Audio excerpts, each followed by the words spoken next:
Hey, and welcome to another episode of the Adventures in Advising podcast. This is Matt Markin, and we have a special administrators panel for you today. Now, due to time conflicts with scheduling, this panel will be split in two separate recordings on this episode.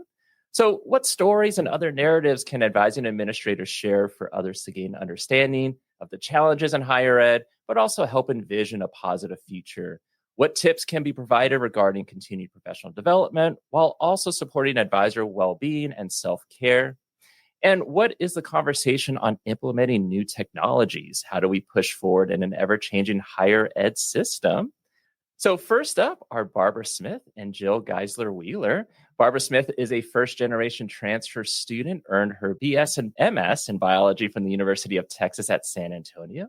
She currently serves as the Executive Director for Transfer and Transition Student Success Services and the Fostering Futures Program. She's an active member within organizations, including but not limited to NACADA, Texan, and ACRO. Barbara, welcome.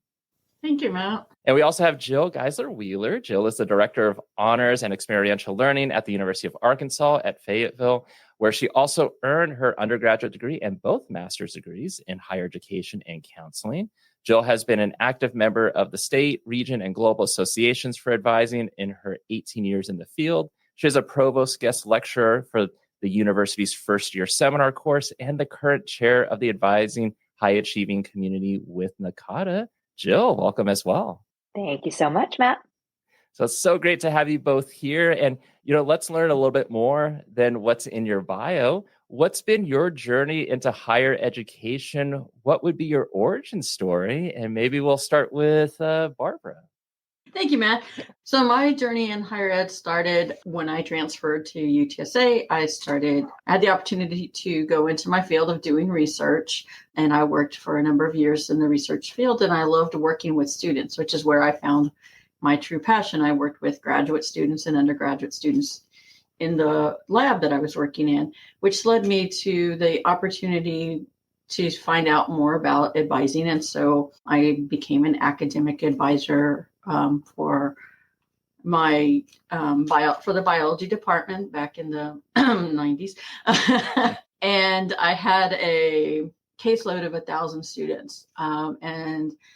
So that's how it started. And then just really working and getting involved has led me to, again, constantly look at trying to improve the services and the support that is offered to the students, and as well as my journey to advancing that for the staff. So really looking at it takes, it's a village. And so really taking on that responsibility of looking and advocating at my institution for changes. And that was the simple as the first year was just really advocating within the department of making a change to the curriculum so that students could graduate and not be missing a graduation requirement. And so from there, it just, again, opportunities evolved. I became getting additional staff, combining our College of Science whole advising unit, and then expanding that. I became director of a downtown advising center when we had campus, and then for our downtown campus, and then transitioning to the executive director of advising for a number of years, and then to the executive director for our transfer and transition. I've always worked with transfer students and with colleagues at the community colleges that are our largest feeder. And so really having that opportunity to focus on that more of my work here at UTSA now, specifically with transfer students and articulation agreements and so forth. Awesome. Thank you. Thank you. Jill, how about you? What's your origin story? Well, I guess I could say it started in 2003 when I graduated, or I thought I graduated, because 2 months after graduation, I got a letter in the mail that I was missing 3 credit hours. And I had been to 2 different advisors, had them both sign off, and unfortunately, that did not work out. So I had a job outside of higher ed for about 2 years, and then came into advising by way of admissions. So I came back to the U of A. I recruited for the U of A for about 2 years and realized that high school was not my favorite group, but I did love the college age group. And I had decided this would have been my third job after I graduated with my undergrad. And if advising hadn't been what I loved, I was going to go to cosmetology school and do hair, because I realized that I was over having bosses that didn't appreciate me or didn't really foster care. And lucky for me, I found advising, and it was amazing. And so in 2006, I became an advisor for our General College of Arts and Sciences. And I had languages and international studies and economics as mine. Like Barbara, I also had roughly 1,000 advisees at that time. And it was a bit overwhelming, but always enjoyable and exciting. I really enjoyed what I did, and that made it not feel like a job. In 2012, I moved over to our honors program within our College of Arts and Sciences and started as a assistant director, went to associate director, and now I am the director of our honors and experiential learning for the college. And so honors has stayed the same for several years, but I've added on the charge of getting non-honor students to also look at some of the things that our honor students do. So more internships, more research that maybe doesn't end in a thesis, but still having the experience, and more exposure to study abroad. And so that's really what I do in my current role. Awesome. So I guess it's a good segue. And now you both have kind of touched upon your current roles. What would be like the day-to-day? And I'm sure it changes daily, but if you kind of could summarize a little bit more in terms of like what your roles entail in terms of like leadership, how would you describe that? And maybe Jill will go to you first this time. Sure. So you're right. Day to day is different. This would be the first day that I've ever done a podcast. So that's definitely not a typical. I have a staff that I oversee on a daily basis in my office of 3 professional advisors. So they are housed within our overarching College of Arts and Sciences, but they are physically in my space. And so I do a lot of check-ins with them daily on their advising loads, on any kind of questions that they have. I also meet with a lot of our faculty on campus. So we have 19 different departments here in the College of Arts and Sciences. And so I will meet with faculty to discuss ways that we can better connect students to their departments and to their majors. I will also have student appointments. In my role, deal more with students that are having problems than students that are loving life and everything is going smoothly. So I have a box of Kleenexes, and I have gotten the distinct honor of knowing that students know when they come to me that there's a good chance I will, as my daughter says, look into their soul. And they will cry, but they always feel so much better afterwards. And so sometimes just getting that out is necessary.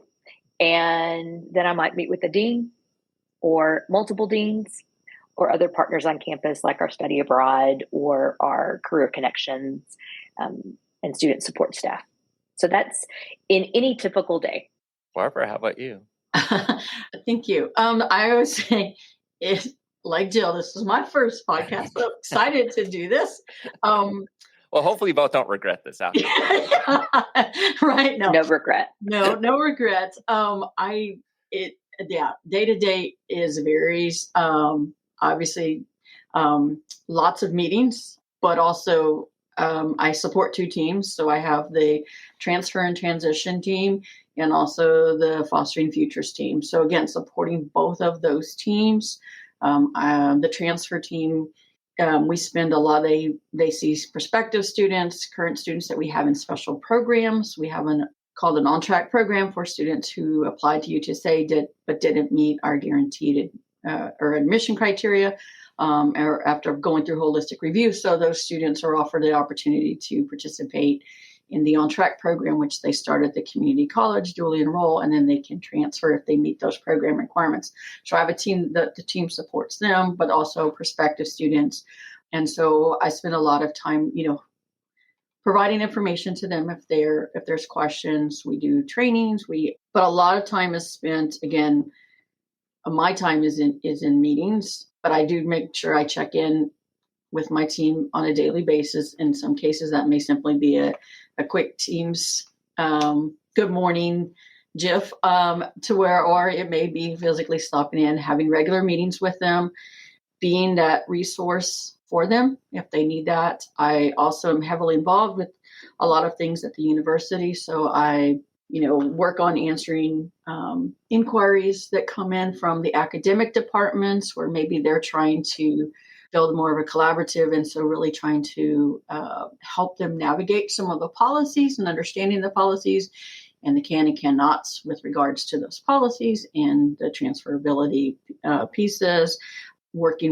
I'm also a co-PI on the grant. And so really trying to work on that, those components of the grants, getting that going. And then obviously working with our community college partners with those articulation agreements and transfer guides. And again, the transfer team helps with that. The Fostering Futures program, working heavily with the community. We've got prospective students who are still in high school who might be interested in UTSA. So if there's community events, ensuring that we've got coverage at those events, also helping those staff of who are working with the coaches who are working with the students who are currently here at UTSA, who have a history of foster care and meeting their needs. That could be approving requests for pantry purchases, emergency funds to help to support them with maybe their electric bill, things like that.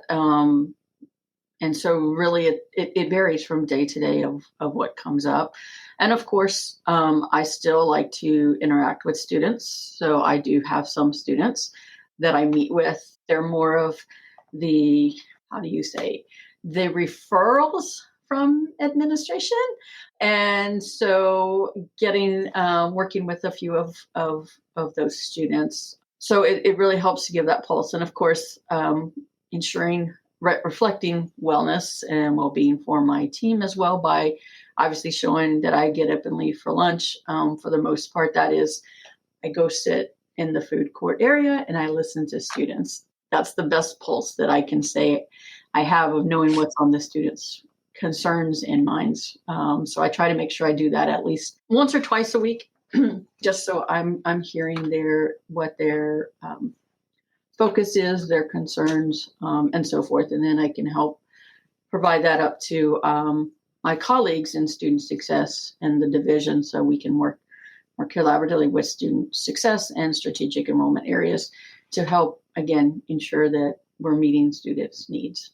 Well, definitely respect to the both of you. I mean, busy schedules. Every day is different, a lot on your plate. And I'm sure I'm going to ask you both about how you do your own wellness, but let's chat about like the staff, wellness and retention of academic advisors, advising professionals. It's, been a topic that has been around for quite a while, but especially like during and even after the pandemic, that it seems to have increased in people talking about it and how do you deal with it.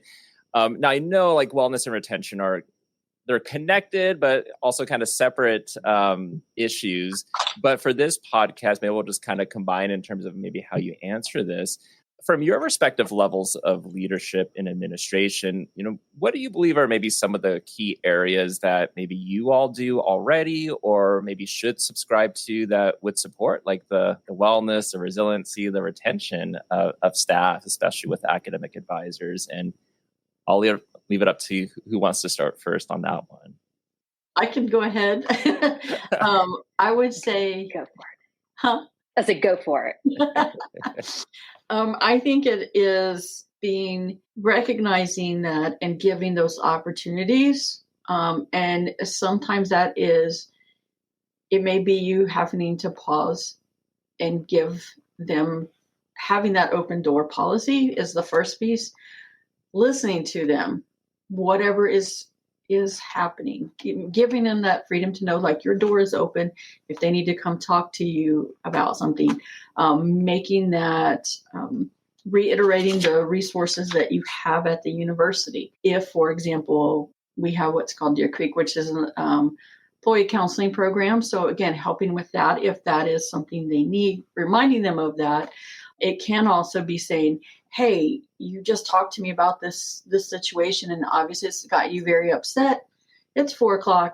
If you want to go ahead and you don't have an appointment for the last hour, if you wanted to go ahead and take leave and leave early, you can do that. Or providing opportunities. We schedule more retreat type things, at least once or twice a semester, where we get out collectively. We do things to celebrate one another. So when we have a success, and big ones I love to always celebrate is the simple ones like birthdays. So we make sure we go out collectively as a team to celebrate the birthday lunch. So it's some of those little things that you do, that again I think helps with their well-being, but also for that retention perspective of always providing that opportunity that you're listening to them, that you're encouraging them, and you're empowering them. I think that's the important thing is with the retention piece, is making them feel empowered and showing like you're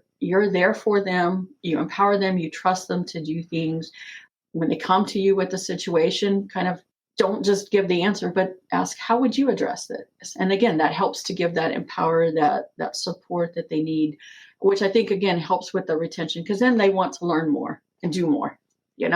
I think, like I said, as far as the well-being stuff, it's really, to me, it's listening to them. It's giving opportunities. We're required to have 15-minute breaks, right? For 4 hours of work. Utilize that time. Okay. So if you have a common area where you can have coloring books, other materials, other things like that can, some people like to do to relax. So providing those, ensuring that you do have that as an escape route for them.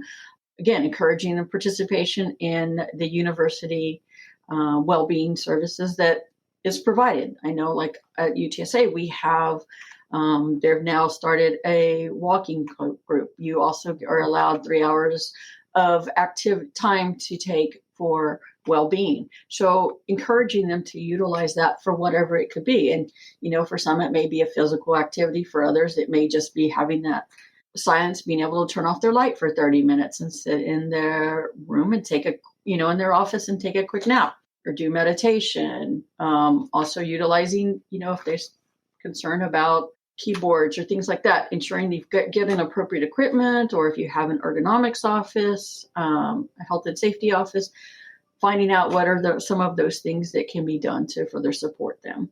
It could also be simple things as a riser, so they can stand some, as opposed to just sitting the entire 8 hours or plus hours that they're in the office. So again, I think those are some of the things I would say that I've done. Yeah. And some of those simple things, some simple changes can be a huge positive difference. So yeah, that's awesome. Jill. Yeah. So a lot of the same things that Barbara mentioned, reminding staff to take time, to take their actual time. We all earn our vacation time, and we often feel bad for taking that. I know that I too can feel that way at times, because I feel like there's always going to be something that happens. I tell my staff all the time that there is actually no such thing as an advising emergency. It doesn't exist. There's nothing that is so terrible that we can't fix it the next day. And so I remind them of that and try to also empower them to put their boundaries up of not checking their emails when they get home, and supporting them if they do not want to have Teams or their work email on their phone, because that's not something that they're expected to do. If that's something that makes them happy to take care of, like answering a couple emails here and there, that's perfectly fine. So giving them that autonomy to do that. My other real tenet that I follow is if I see something, say something. And so not necessarily the negative, but to see if I see you doing something well, I want to praise you. I want to make sure that our dean down the hall knows what you're doing. I want them to get some kind of recognition. We don't always have the ability to make sweeping changes and lower all advising loads down to 250 or 300. And so maybe there are things that I can't change, but one thing I can do is I can really celebrate you. I can make sure that you're taking time to take care of you. We also have an employee assistance program that allows faculty and staff to have counseling appointments free of charge, up to 8 every year. And so you can go every single calendar year and do that. And I encourage people to take time to talk to someone who is not in their day-to-day.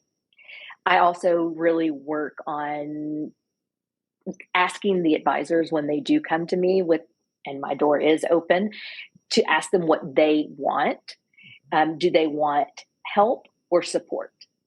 Because I can help them and I can fix the problem, or I can support them in their chance of fixing it on their own. And so really figuring out what it is that is going to be more appropriate, because sometimes they just want my support. They just want to hear that somebody in administration is paying attention and that I empathize with them. But ultimately, they know what they need to do to fix it, and they just want my support within that. And also, one other thing. Yeah, go for it. How could I forget? I encourage them to do professional development, to remind them that they have a voice and that they are doing things that are innovative, maybe not to us because we've done them so often, but there are other institutions that maybe haven't done that. And so I really encourage them to get involved at the state, the region, or in our global association. And so figuring out ways to support them financially so that can be something that they can do and get themselves out of their bubble at the U of A and make connections with other people across the U.S. and beyond. Which both of you have definitely made a lot of networking opportunities and connections across the board. So a lot of great tips. Now, I want to ask you both this. A lot of great tips that you've given already. Do you follow those tips? Like, what do you do for your wellness? Do as I say, not as I do. You heard Barbara. You heard Barbara goes away from her desk when she eats lunch at least twice. So that's really good. It's a constant battle. It's a constant battle because I do want to be there for my staff. But again, I'll come back to there's no such thing as an advising emergency. And so I have to do some self-talk to myself when I need to go for a walk. And maybe it's my 15 minutes. And if the weather is not in the 30s, I will go walk around campus for a bit. Or if it is in the 30s, I'll just walk the stairwells and get up and move my body. So that's probably one thing I do. And I do a lot of coaching while walking around. That helps me to get out of my space. But then also, I get a lot from praising and supporting my staff. Like, it makes me feel good too. So it's kind of a win-win because I feel better knowing that they feel appreciated, and then they feel appreciated, so they feel better. So that's probably the biggest way. And I do really try not to, that's my mom calling. Sorry about that. And it's on Do Not Disturb. I do really try to not spend a lot of time on the weekends on my email or doing things like that if I can. So I do try to be very intentional about my time. Yeah. And yeah, for me, again, like I said, I try to, there's many times where, things overlap. And so I try to make sure, as you said, at least twice a week, I'm out having lunch. But beyond that, again, I try to do that balance. I try to ensure I also have fun along the way. So I try to do something that's going to brighten someone's day that day. As Jill said, it helps to brighten my day. So it can be, I walked in the morning and I came in early and I see someone's already here. So I might say, stop in and talk with them for a moment. I might send a good morning GIF if I'm not going to be able to see the team right away, just so that they know I'm thinking, because I'm like, I want them to, it gives me good energy. Or I might send a text message before I leave my driveway to a friend, so that when I get to work in the parking lot, and then I can see that they usually have sent me a text message back. Or if I'm having one of those kind of days, I'll just send a hi to someone and I get a response back. And it just gives me that extra push I sometimes need, to feel that. I also spend a lot of time on the weekends. I do not focus on work. I try to get everything as done as much as I can. If there's something that I have a moment and I'm like, it comes up in my mind on the weekend, I will work on that on Saturday. But, I also have a teenager, so does international skeet shooting. So going to practice with them, being outside. I love the outdoors. And so just spending that time out there, just watching his growth, and also not being that helicopter mom to him, as he's a, freshman in college this year. And so trying to balance that out. Okay, awesome. And I guess, Barbara, let me ask you this. Kind of going along with that, being an administrator in your leadership position, what do you feel like what do you face as an administrator as far as like any challenges, or what have you also learned about yourself as an administrator and leader? I think the challenges that I face sometimes is, of course, everyone faces, is budget. There's only so much the budget. And so having limits on those budget and making those priority decisions of where to spend the money, so to speak. But what I've learned about myself is sometimes I may have ideas that others are not ready to hear or embrace. And I got to be okay with that. So let me plant the seed and leave it. It may not come to a fruition for a year or 2 years, but I can feel comfortable knowing that I was a part of that. Mm-hmm. And so again, I think that's been the thing I've learned most about myself is like, don't be afraid to put an idea out there or a suggestion. And if they don't take it, okay. But, feel that satisfaction when it does come to fruition, So I think that's what I would say. Well, I think that we all face some of the same challenges when it comes to being an administrator in higher ed, especially in advising. One thing I've learned about myself when working as an administrator is that my attitude goes a long way in helping to set the tone for my staff. And we can all get flustered when things don't go well, or when we feel overwhelmed or burdened. But we can control one thing, and that's our reaction. And so even if I feel flustered or a little stressed, I can still control the way that I react. And that's something that I can kind of help set the tone for my staff. That, again, ultimately, I want to be their biggest advocate.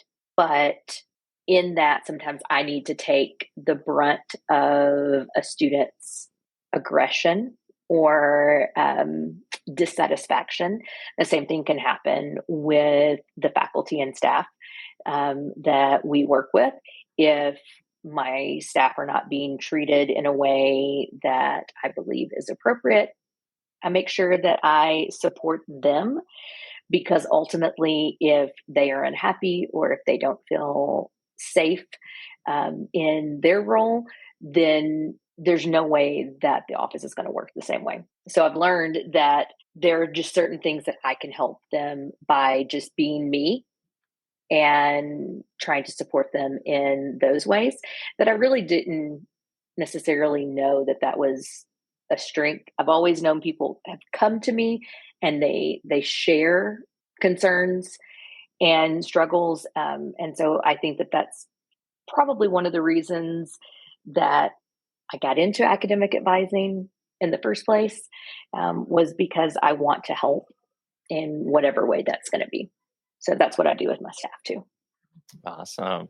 Yeah, it's like a quote I've heard before. It's like life is 10% of what happens to you and 90% of how you deal with it. Yes. Absolutely. Yes. Last question I want to ask you both is kind of looking at the imaginary crystal ball, if you will. It seems like every year there's always some new challenge that's happening that an institution has to face, or higher ed in general. From your areas, what do you believe might be some of the biggest challenges or even biggest opportunities for academic advising? It's the plus and the minus. It's the makes it better, but it also makes it worse, and that is technology. I think we see a lot of that in advising in higher ed. I mean, in some ways, it makes it easy. We can utilize technology to make things more accessible for the students.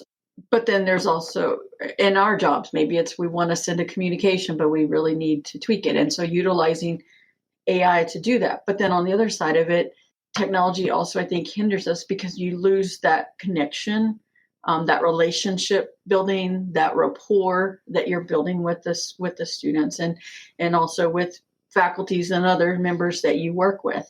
And so I think that is, like I said, it's a blessing and also a curse. So I think that's one of the challenges that we face in higher ed. I think also with our students. And I think the other one for me is the well-being of our students and helping them cope on it. And I think that weighs heavy many times on our staff, and helping to ensure that we're in that field and understanding the impact and advocating to our leadership and our administration about our roles and advising, and that it's so much more than maybe what they envision and how that has evolved. And I think that's again a challenge that I think as a leader we face. And I think overall in higher ed, I think that's something that we've got to make sure we're equipping our advisors with that, but also our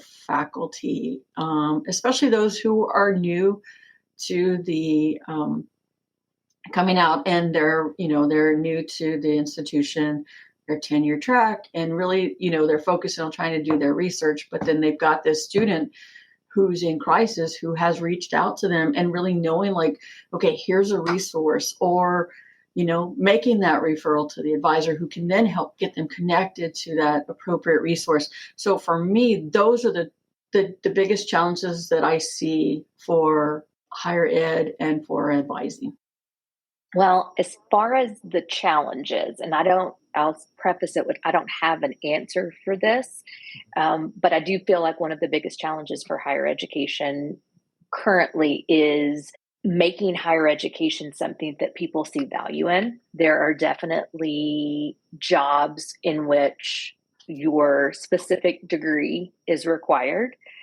I happen to work in a college where that is not the case. So the College of Arts and Sciences, we have everything from our fine art majors to physics, so everything in between.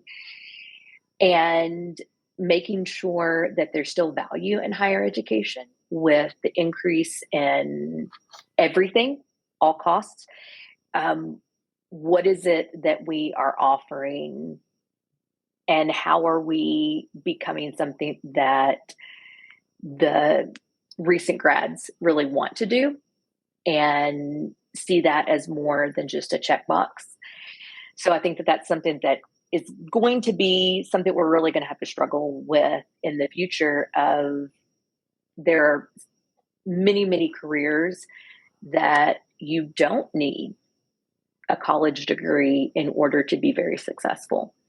And, what is it that we offer that makes us different that's not what we were doing 50 years ago? And so maybe our inability to pivot and change as quickly as the world around us can sometimes be something that is beneficial. We've had a really long run, a really good stay, but it also means that we're missing out on a lot.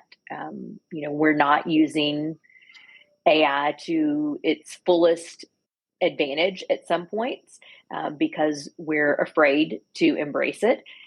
There definitely is the possibility of losing some of that connection by utilizing that. And so I think a lot of times, at least at my institution, we just prefer to ignore it and act like it doesn't exist. And then what's going to happen with our students once they do leave the walls of our institution and other individuals know how to use it properly? So, what are we doing to create success for our future graduates as well? Only time will tell. Time will tell. But Barbara and Jill, we've reached our time on this particular podcast recording. I really appreciate you both being on the podcast today and sharing your insights. And I know listeners are going to enjoy as they finish this interview and have a lot to jot down, a lot of notes. So thank you both so much for being on the podcast. Thank you. Thank you, Matt. Our guests right now are Dr. Todd Chambers and Ryan Scheckel, both from Texas Tech University. Dr. Todd Chambers is the Assistant Vice Provost for Academic and Career Advising at Texas Tech. As part of the Academic Innovation and Student Success team, he provides leadership and support that contribute to the academic success and positive student experiences with the goal of advancing strategies in the areas of academic and career advising. Todd, welcome. Hey, thank you. I really am appreciative of this opportunity and definitely a fan of you. So I really appreciate this opportunity to kind of be on with some rock stars. Well, you're a rock star in my book. And we also have Ryan Scheckel, who at this point, does he really need an introduction on this podcast? But just for the heck of it, Ryan has been in academic advising since 2002, working with students from exploratory to declared, first gen to legacy, and from fine arts to pre-health. He serves in leadership roles at both the state and international levels, and his professional interests include advising history, theory, and philosophy. A graduate of Texas Tech, Ryan's academic background includes studies in human development, public admin, leadership, and higher ed admin. Ryan, hello there. Well, thanks, Matt. It's always funny for anyone who's ever had a chance to have their bio read live and sit through it. You're like, I chose those words a while ago. But I'm thrilled to be back, to be talking about advising administration, especially from that perspective. We all wear so many different hats anyway, whether we're a primary role advisor or a faculty advisor. And so it's nice sometimes to put a hat on that I wear for my day job. Yeah. So, Todd, we heard a little bit about you from your bio, but can you give us a little bit more? What's been your journey in higher ed? What's your origin story? Sure. It's I'll try to be use the condensed version as possible, but I started teaching at Texas Tech as a faculty member in the College of Media and Communication in 1999, and did sort of the traditional tenure track route and did the whole tenure thing, served as a department chair for a department that has gone through a couple of name changes. We merged with another department. So I was department chair for two different academic majors. And then I guess a little more than 10 years ago, I went into the college administrative ranks where I served as associate dean for undergraduate affairs in our College of Media and Communication. And then just 2.5 years ago, I guess, stepped into this role, which was a newly created position at Texas Tech to serve as an assistant vice provost for academic and career advising. And so the journey has been where from a boots on the ground, day-to-day academic advisor that wasn't my position, but as a advocate and someone who was involved in academic advising from the, and I say this because many of your listeners probably have experienced in this. When I first started teaching here at Texas Tech, we had these mass advice because we had one academic advisor in our college, and we had these mass advising sessions, group advising sessions for 1 week in a semester. And so you'd pack up an auditorium with all the students, and we faculty members would go help our academic advisor, and you'd sit and talk to students and that perspective. But then, from a graduate student perspective, have been able to serve as an advisor for too many to count grad students, master students, and PhD students as well. So it's been a wide variety. When in my role as associate dean, that's where I really started trying to learn more and focus more on the academic advising piece from a unit-wide perspective, and really started seeing some all the different challenges that academic advisors face on a day-to-day basis, but also a semester basis and a yearly basis. And so it's been an interesting journey. And then transitioning into this role, have learned so much about all the different campus initiatives related to advising. We're a decentralized campus, and so it's been really fascinating to see how the different models work, and try to identify the opportunities for improvement, but also opportunities to enhance and empower units that seem to be rocking and rolling, and let's keep growing this thing. So it's been a fun journey. I'm starting year 27 in this game called higher education, and can't say I'm winning, but it's been fun playing. That's for sure. You've very, very much been a product of Texas Tech. So do you feel like you've grown up there?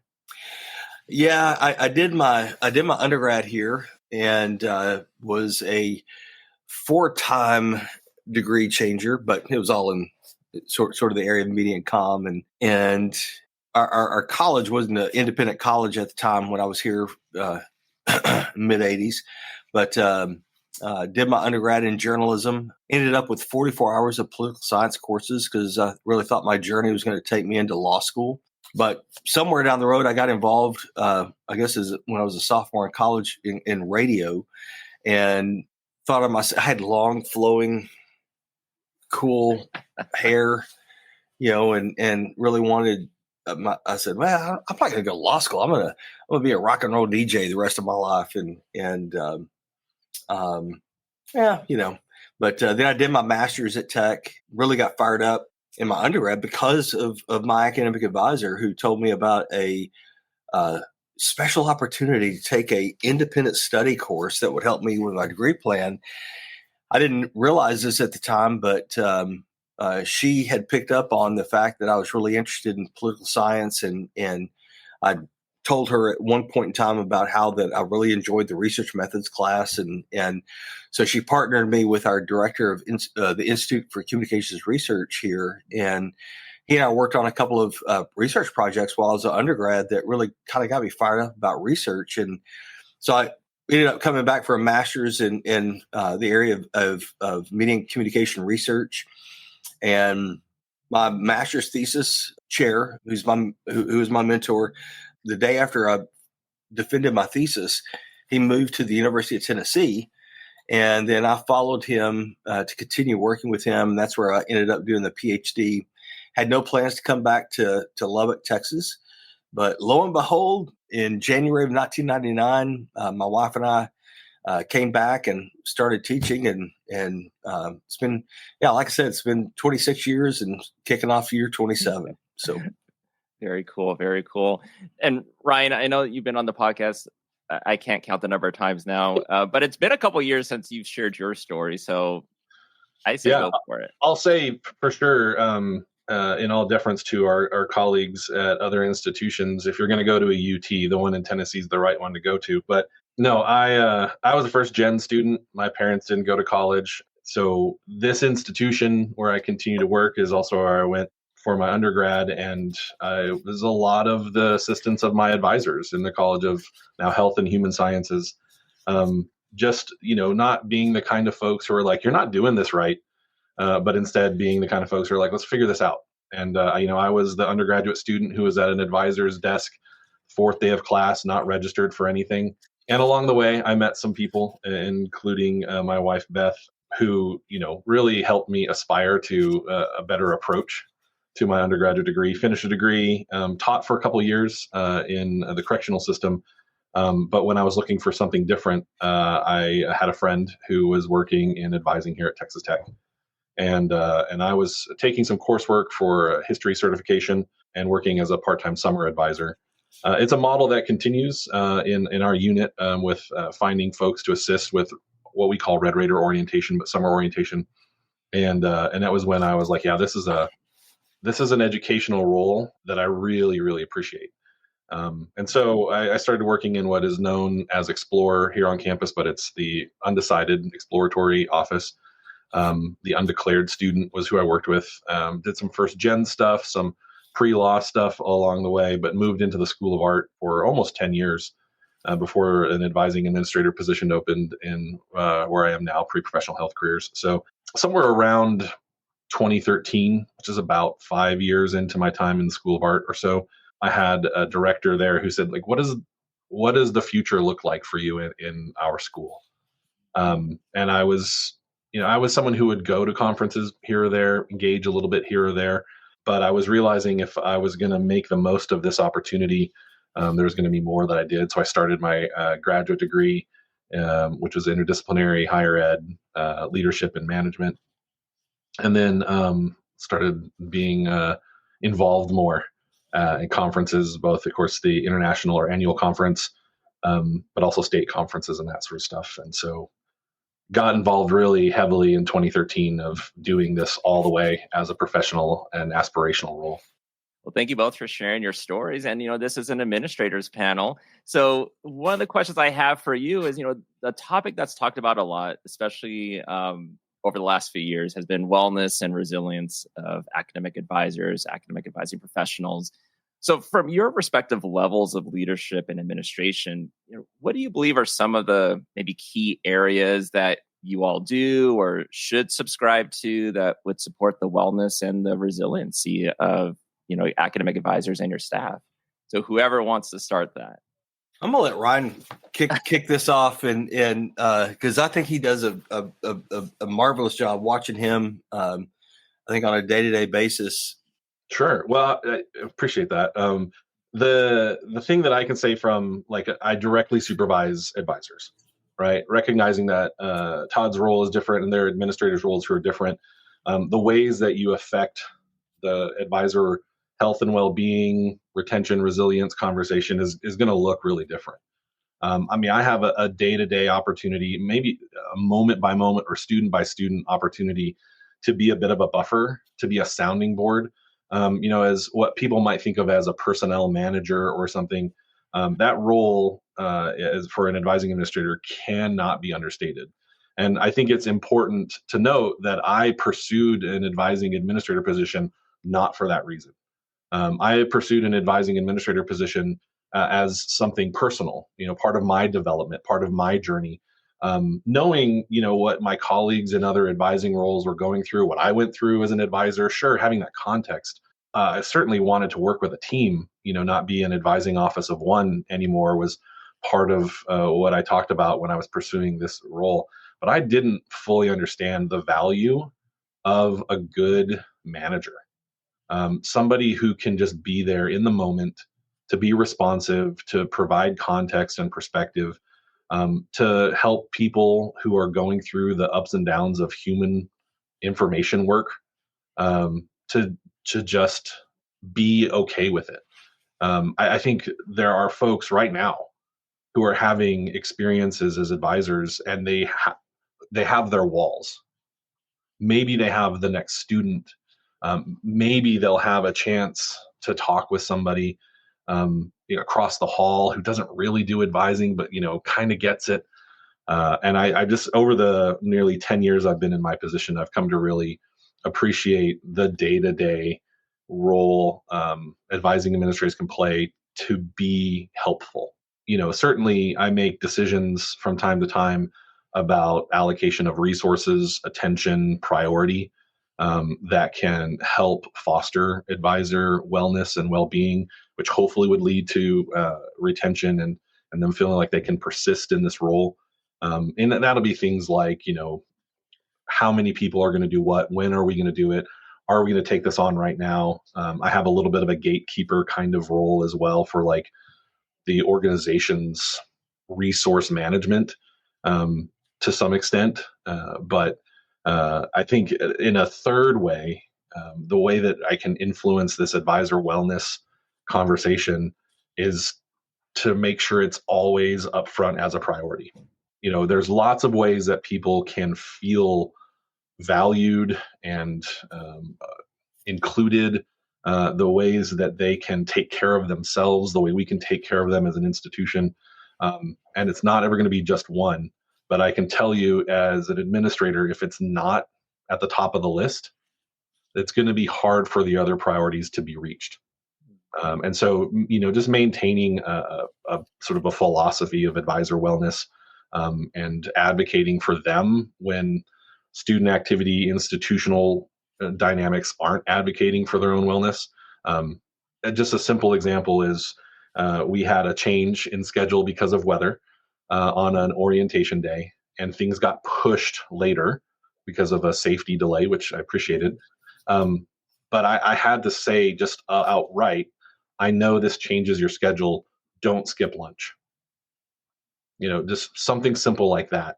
And I could have said, let's push through this and let's get it all done. And I was like, but wellness is going to be a top priority for me. And making sure that they feel that they can do this work, that they can be their best and not get burned out has multiple implications on the individual to the organizational level. Yeah, and I want to echo from an organizational perspective. I know one of the things that what we're trying to do at Texas Tech University, but of course you go to NACADA and you go to other conferences, obviously mental well-being and just well-being in general is such an important topic and has been for a while now. But what Ryan said, I think is very important, because I think it's at the organizational level, it's easy to say, all right, so we're going to do some programming and some workshops for, hey, here's some well-being techniques. We're bringing in a guest speaker for a lunch and learn to talk about this, and here's how you can do this. But I think what Ryan said is so important that we all need to remember is that it's just be present and listen. I think that's the very first step in what we do. Doesn't matter if it's coworkers, colleagues from that perspective. Doesn't matter if you're the director or an associate director.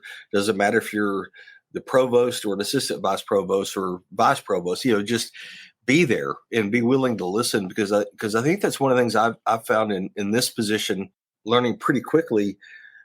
Overall, looking at across the data of all of our academic advisors, how diverse and how all the different backgrounds that people have, how long someone has served in advising versus another person who's been in the role for 25 years or so, and one of the things at Tech, and I suspect this is very similar, looking at how many of our academic advisors have credentials of some kind, whether that be a master's degree, it's an industry certification, PhD and EDD, and looking at that, and then being able to celebrate that with them, and make sure that their story is told up the chain.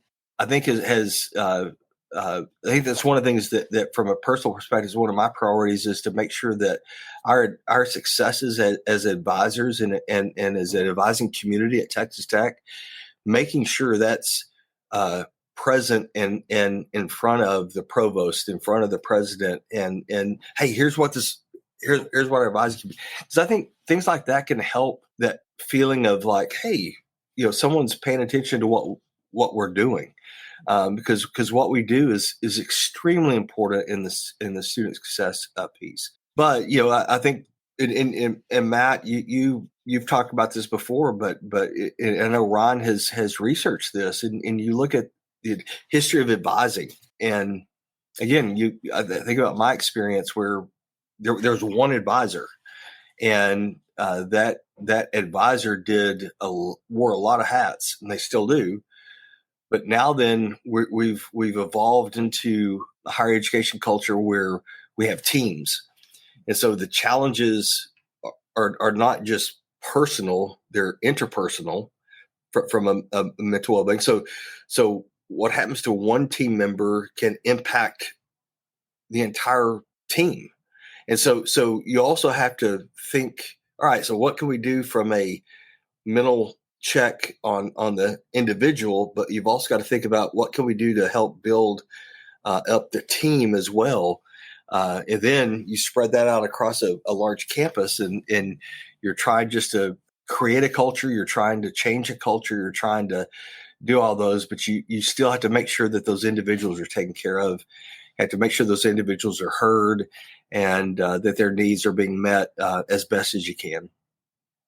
Oh, yeah. I mean, so much I would want to say. I know we only have a short amount of time with this recording, but I mean, just what Ryan had mentioned about being an immediate supervisor to the advisors. And if there's a slight change, you're telling your advisors still do lunch, because there's going to be some that are like, oh, I'm just going to push through.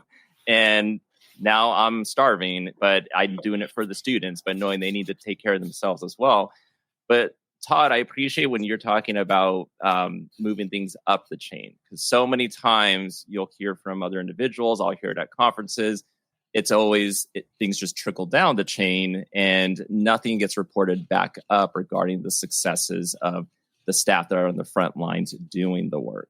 But also you mentioned about like making sure you're taking care of the individual, because if you're at a party and everything's positive, one individual can suck the energy out of a room, but you never know what that person's actually going through. So it's always good to check in on the staff, on your individuals.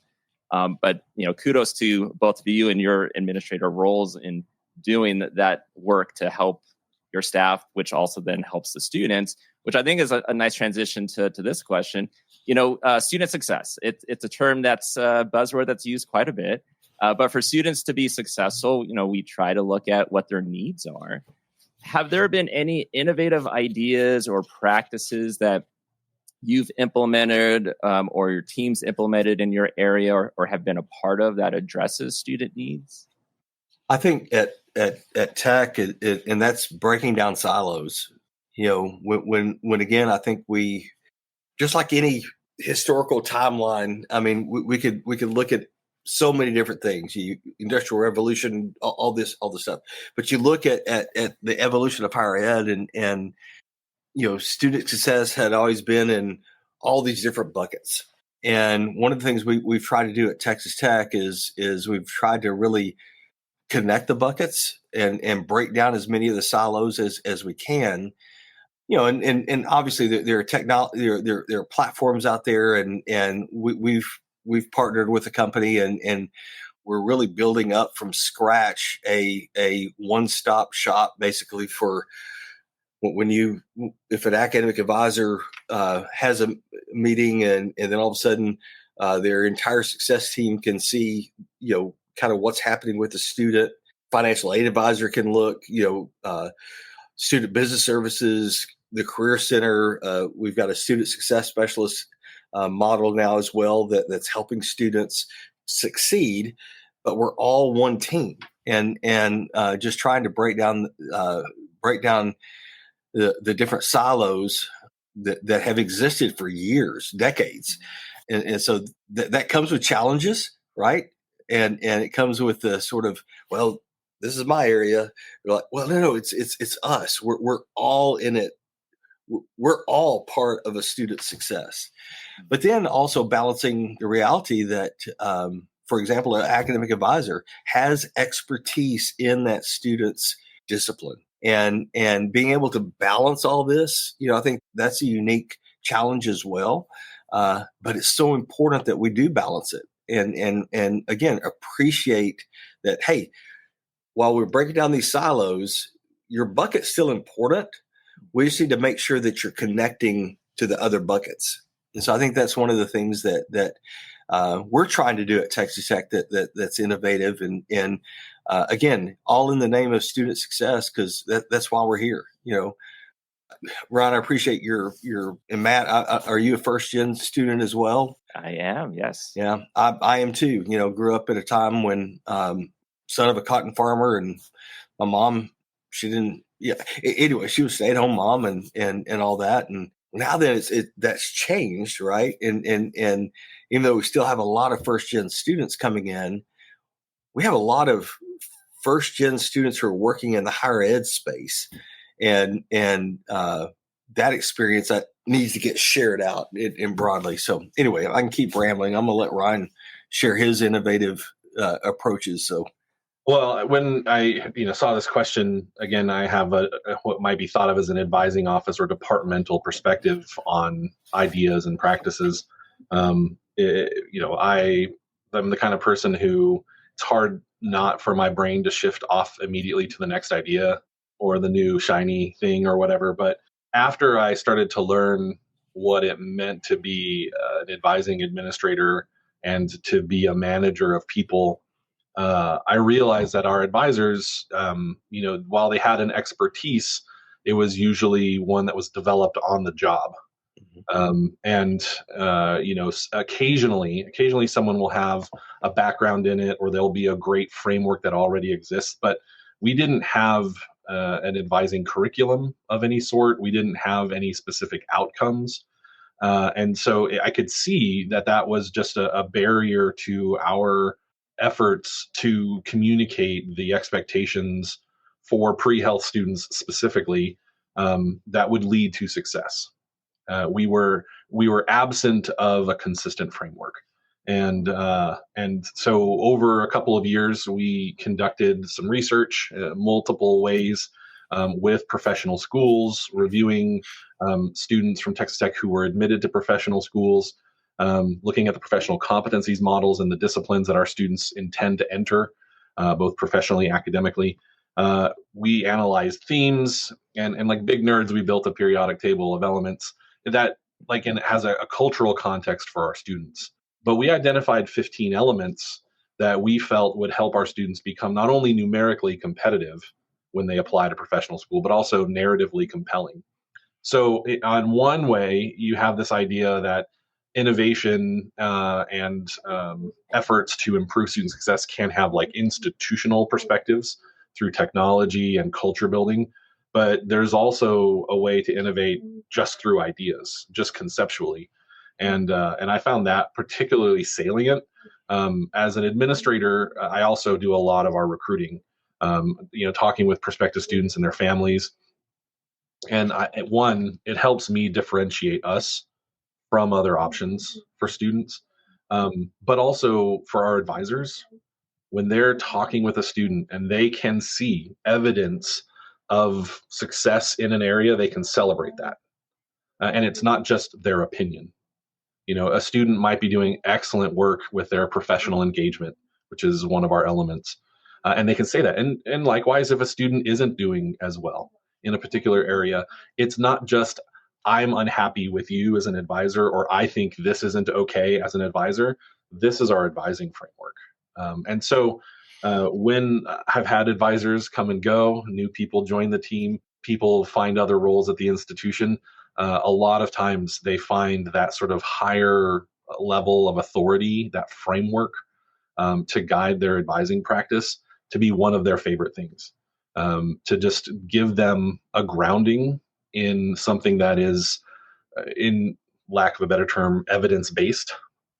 And I think that if folks are like, oh, I don't know if I have the opportunity to influence the conversation, to break down silos, to adopt a technology platform, but in my department, maybe I could start with a consistent framework that we all operate within. That we have essentially an advising curriculum with clear defined outcomes, so we can start standardizing a bit more, being more consistent, so folks can find their strengths within something reliable.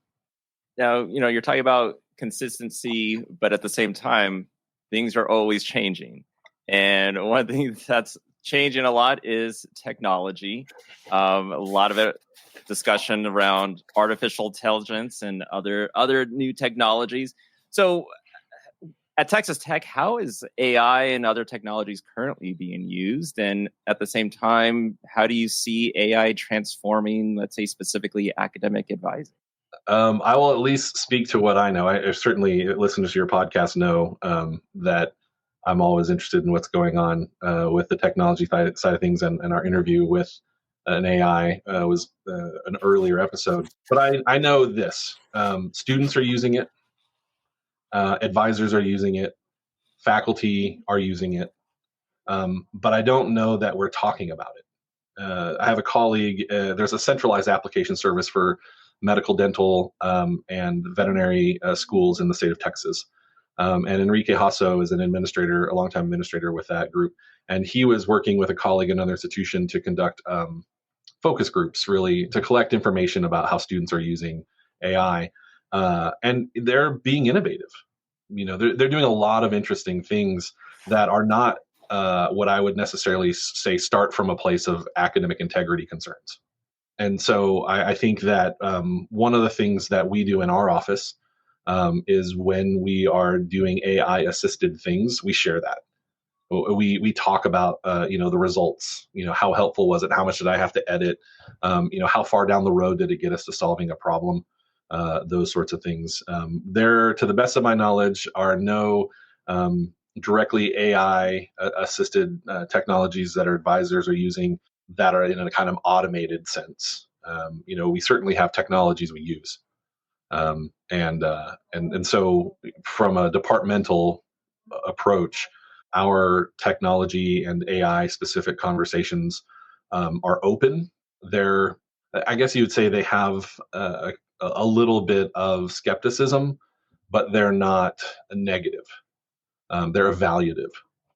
We're trying to take a critical eye for what can be beneficial, but also what are some of the risks, particularly for our students, and those sorts of things. But yeah, we talk about it, and we share ideas. And when we learn something, in particular, we really like to have that as part of our culture in the office, is to share our learning with each other.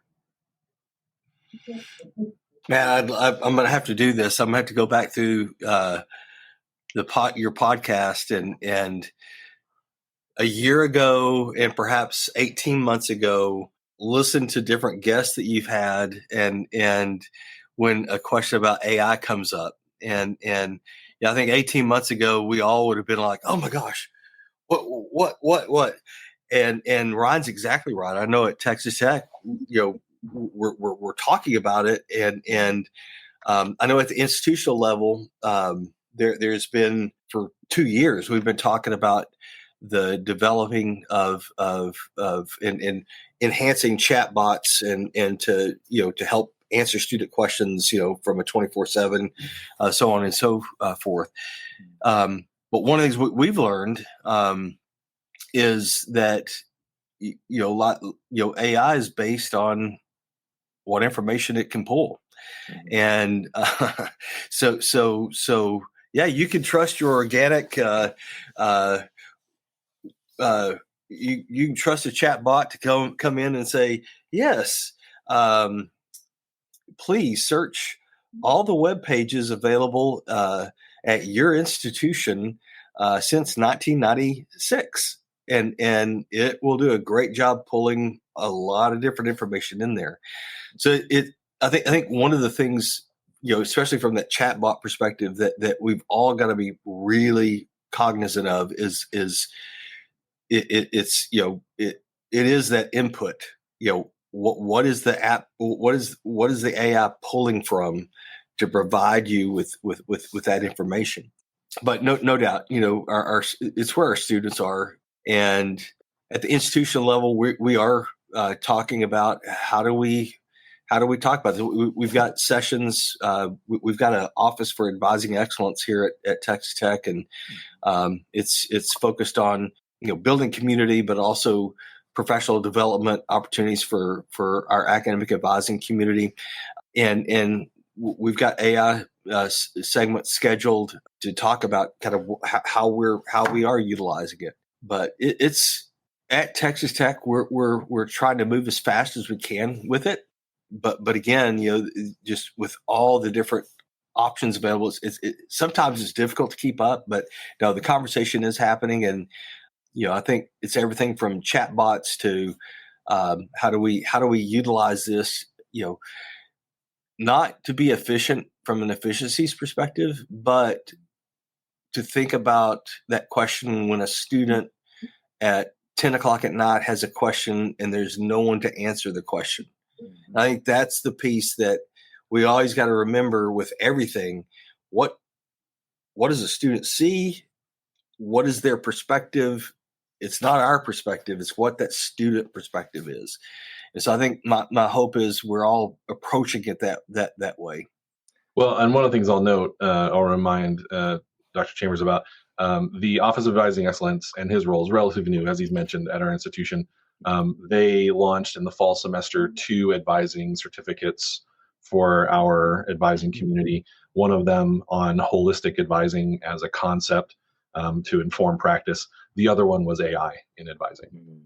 And so it's evidence of the role that technology plays in the work that we do. Some would say advising work is mediated by technology, which has its own effect. But the decisions made at the institutional level about priority and programming, including this idea that students are whole people and that technology has an effect on all of us, is evidence in that. Second, I will note that we are in a state where we have very specific policy directed from the governor's office about which technologies we can and cannot use. That is its own kind of mediation on the nature of advising practice as an educative effort. Yeah, so definitely trying to maneuver around a lot of that, but seems like a lot of proactive stuff going on as well. So great job for that. Now, I know you don't have a crystal ball. However, I'll still ask this question. The future of academic advising, given the evolving landscape of higher ed, everything from enrollment cliffs to budget, what do you believe are maybe some of the biggest challenges or even the opposite, biggest opportunities for academic advising? Well, again, speaking of our state context, and I think that's one of the things that I've enjoyed so much in my time broadening my involvement in the advising community beyond the borders of my campus, is learning that, my context isn't necessarily the same as everyone else's, having that reinforced multiple times. But we have, a dynamic with institutions in our state where their enrollment practices are changing, which will influence enrollment realities for other institutions, including our own.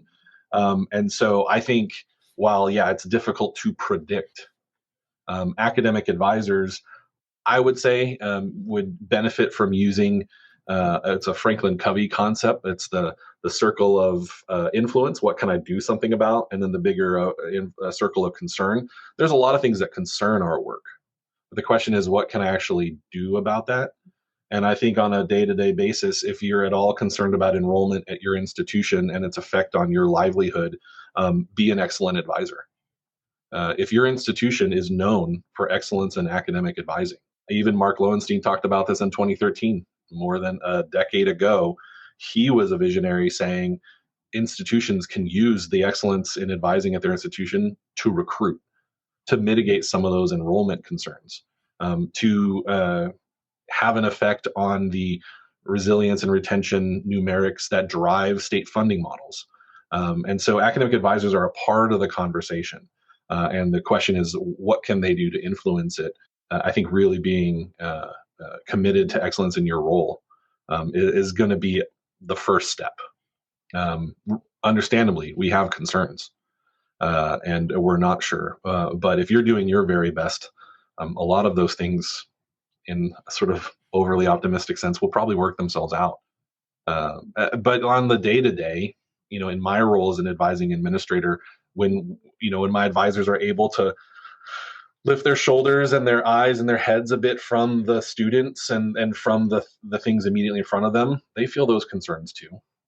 And being present, being patient, I think really adopting an aspirational mindset is one of the things that can help even out those ups and downs when we don't know.